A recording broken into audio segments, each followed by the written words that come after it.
সালাতু ওয়াস সালামদেরকে এই ধরাধামে পাঠিয়েছিলেন যাতে করে পথ ভোলা মানুষেরা যাতে পথভ্রষ্ট না হয়ে যায়, যাতে করে মানুষেরা জাহান্নামের দিকে না যায়, যাতে করে সকল মানুষরা জান্নাতের অন্তর্ভুক্ত হয়, জান্নাতে যাওয়ার জন্য উপযুক্ত আমল করতে পারে। এজন্য আল্লাহ রাব্বুল আলামিন বিভিন্ন সময় বিভিন্ন যুগে বিভিন্ন গোত্রে বিভিন্ন এলাকায় বিভিন্ন নবী রাসূলদেরকে প্রেরণ করেছিলেন। আর আপনার আমার নবীকে তিনি রব্বুল আলামিন তো কোনো গোত্রের জন্য, কোনো কওমের জন্য, কোনো এলাকার জন্য নবী করে পাঠান নাই। আল্লাহ তাআলা তার রাসূলকে গোটা বিশ্বের জন্য রাসূল করে পাঠিয়েছেন। জোরে বলে আল্লাহু আকবার। গোটা বিশ্বের জন্য রাসূল করে পাঠিয়েছেন আল্লাহ রাব্বুল আলামিন। কে পাঠিয়েছেন? আল্লাহ তাআলা। অন্যান্য যুগে অন্যান্য সময় বিভিন্ন কওমের পরে বিভিন্ন নবী এসেছেন। আল্লাহ তাআলা এক এক কওমে এক একটা নবী এবং এক একটা রাসূলকে দিয়েছেন হিদায়াত প্রদর্শনের জন্য। কিন্তু আপনার আমার নবী সাল্লাল্লাহু আলাইহি সাল্লামকে এই পৃথিবীতে আল্লাহ তাআলা পাঠিয়েছেন গোটা বিশ্ববাসীর প্রতি রহমত স্বরূপ। তো এই পৃথিবীর মানুষগুলো যাতে জাহান্নামে না যায়, জান্নাতে আমল করতে পারে, জান্নাতে যাওয়ার জন্য যে কাজ করতে পারে, এজন্য রব্বুল আলামিন পৃথিবীতে সেই আদম আলাইহিস সালাতু ওয়াস সালাম থেকে শুরু করে বিশ্বনবী জনাব মুহাম্মদুর রাসূলুল্লাহ সাল্লাল্লাহু আলাইহি সাল্লাম পর্যন্ত যত নবী রাসূলদেরকে আল্লাহ তাআলা পাঠিয়েছেন তাদেরকে বলে দিয়েছিলেন যে একটা পথ হচ্ছে জান্নাতের, আরেকটা পথ হচ্ছে জাহান্নামের। সকল যুগের সকল নবী রাসূলদের দাওয়াত ছিল কুলু লা ইলাহা ইল্লাল্লাহ তুফলিহুন। হে লোক সকল, তোমরা যদি জাহান্নামের আগুন থেকে বাঁচতে চাও তাহলে তোমরা পড়ে লাও লা ইলাহা ইল্লাল্লাহ মুহাম্মাদুর রাসূলুল্লাহ। এই কালেমার দাওয়াত দিয়েছিলেন আল্লাহর নবী জনাব মুহাম্মদুর রাসূলুল্লাহ সাল্লাল্লাহু আলাইহি ওয়াসাল্লাম। আর বলেছিলেন তোমরা একত্ববাদের ঘোষণা দাও, তোমরা জাহান্নামের পথ ছেড়ে দাও, জান্নাতের পথের দিকে আসো।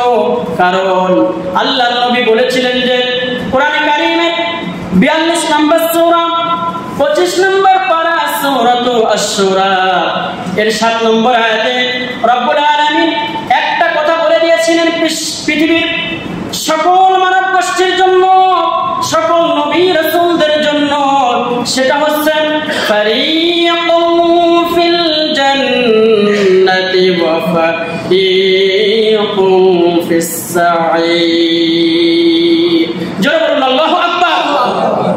আল্লাহ তাআলা বলছেন যে এই পৃথিবীর বিধ্বস্ত মানবতার মুক্তির জন্য আল্লাহ রাব্বুল আলামিন নবী রাসূলদেরকে বলে দিয়েছিলেন যে আপনারা দাওয়াত দিন।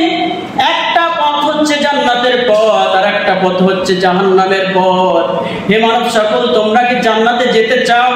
হে মানব সকল, জান্নাতে যদি যেতে চাও তাহলে জান্নাতে যাওয়ার জন্য আমি তোমাদেরকে যে দাওয়াত দিচ্ছি এই দাওয়াতটা তোমরা গ্রহণ করো, কালিমা তোমরা গ্রহণ করো। ওই সময় বিশ্বনবী সাল্লাল্লাহু আলাইহি সাল্লামের দাওয়াত যারা গ্রহণ করেছিল আল্লাহ রাব্বুল আলামিন তাদেরকে সুসংবাদ দিয়েছেন জান্নাতের। জোরে বলি সুবহানাল্লাহ। আর যারা আল্লাহ রাব্বুল আলামিনের দাওয়াতকে প্রত্যাখ্যান করেছিল, নবী রাসূলদের এই দাওয়াতটা প্রত্যাখ্যান করেছিল, তাদেরকে আল্লাহ রাব্বুল আলামিন জাহান্নামের সুসংবাদ দিয়েছেন যে তোমরা জাহান্নামে যাওয়ার জন্য প্রস্তুতি গ্রহণ করো। তোমাদেরকে তো এত দাওয়াত দেওয়া হলো, রাসূলরা বুঝাইছে, সেই দাওয়াতটা তো তোমরা গ্রহণ করলে না। আল্লাহর নবীর দাওয়াতের সঙ্গে সঙ্গে এক শ্রেণীর কাফের বেঈমান মুশরিকরা বিশ্বনবীর পরীক্ষিত হলো, বিশ্বনবীর প্রতি ইট পাটকেল তারা ছুঁড়ে মারল, আল্লাহর নবীকে তারা অপমান করলো, অপদস্থ করলো। এই দিন বিপন্ন করে দেওয়ার জন্য অনেক চেষ্টা করছিল। বর্তমানে সেই নবী রাসূলের পথ ধরে যারা দাওয়াতের কাজ করতেছে, এই দাওয়াতের কাজ করতে গেলে বর্তমানে বাধা আছে না নাই? জোরে কথা বলেন, আছে না নাই? নবী রাসূলের পথ ধরে যারা এই পৃথিবীতে চলতে চায়, যারা দিনের সঠিক দাওয়া দিতে চায়, ওই সময় যেমন রাসূল করিম সাল্লাল্লাহু আলাইহি সাল্লামের তাবলীগের সাথে সাথে, দাওয়াতের সাথে সাথে এক শ্রেণীর মানুষ তারা দাওয়াকে গ্রহণ করলো, তারা সুসংবাদ প্রাপ্ত হলো, তারা জান্নাতের সার্টিফিকেট পেয়ে গেল। আর এক শ্রেণীর মানুষ যারা ছিল তারা অমান্য করে, আল্লাহর হুকুম অমান্য করে, রাসূলের সাল্লাল্লাহু আলাইহি সাল্লামের কথা অমান্য করে তারা জাহান্নামে যাওয়ার জন্য তারা মৃত্যুপ্রায় পাগল হয়ে গেল যে জাহান্নামে কিভাবে যেতে হয়। তো আমরা জান্নাতে যেতে চাই না জাহান্নামে যেতে চাই? জোরে কথা বলুন, কোথায় যেতে চাই? জান্নাতে যেতে চাই। সেই জান্নাতে যেতে গেলে আমি যে পুঁজির কথাগুলো বলেছিলাম, প্রথমে তুমিনুনা বিল্লাহ, এক নম্বর হচ্ছে আল্লাহর প্রতি ঈমান আনতে হবে। ঈমান আনতে হবে কার পরে? আল্লাহর প্রতি ঈমান আনতে হবে।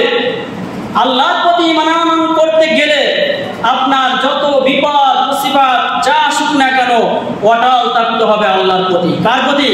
আল্লাহর প্রতি অটল থাকতে হবে।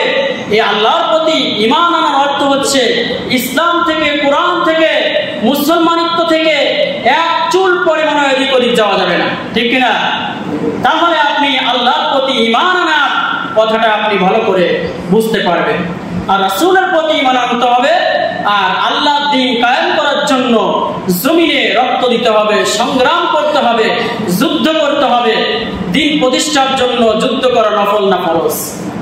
জোরে কথা বলুন, নফল না ফরজ? ফরজ। এই দ্বীন প্রতিষ্ঠা করার জন্য আমাদেরকে আন্দোলন করতে হবে।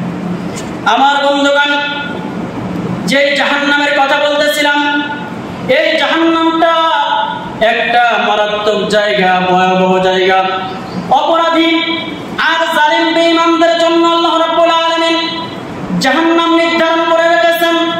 এই জাহান্নামটা তাদের জন্য কেমন শাস্তি দিবে রাব্বুল আলামিন সেই কথাটা কোরআনে কারীমের 78 নম্বর সূরা সূরাতুন নাবা এর 21, 22 এবং 23 নম্বর আয়াতে বলেছেন যে ইন্না জাহান্নামা কানাত মিরসাদা লিত-তাগীনা মাআবা